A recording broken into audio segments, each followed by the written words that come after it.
What their microphone picks up becomes the first of a series of recordings. The recordings capture a series of guttural grunts, howls, and growls. Very first sounds were very aggressive. Could be considered very scary, but again, they weren't coming after us, so we don't know the intent, we don't know their agenda, we don't know what it was. Ron claims that later he even interacted with these mysterious creatures before getting his first glimpse of one. Field researcher Cliff Barrickman says the sounds are the gold standard of vocalizations.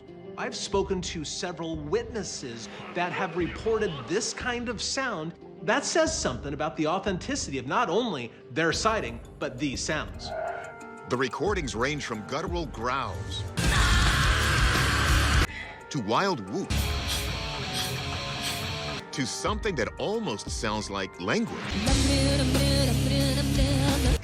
There's a retired cryptolinguist from the US Navy. He's realized that there are phonemic patterns that repeat in the sounds. Those are words. So, let's dial things down a bit and check in with our experts.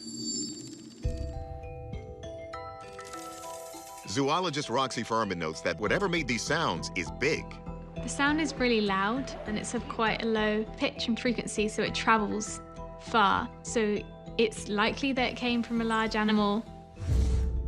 Next, we bring the recordings to soundscape ecologist Dr. Ben Gottesman. So here we have 3 phrases. First, Gottesman examines the guttural sound. Next, the whooping. The second has these low to high upsweep. And finally, the chatter. And those almost sound like words. The question, could those come from any known large animals native to the area? We're now going to listen to the sound of an elk bugling.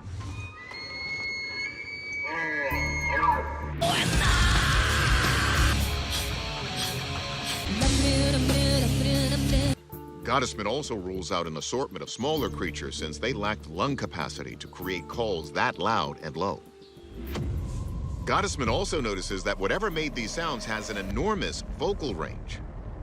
If this is produced by a single creature, there's just a remarkable acoustic diversity that this alleged species has. If they are an animal, I can't confidently point to one.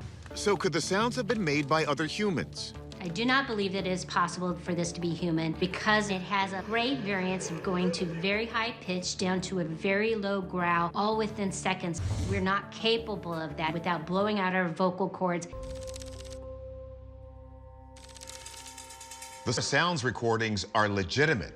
Scientists and even some linguists point to them as evidence. Regardless of what made them, the big question is, are we really listening?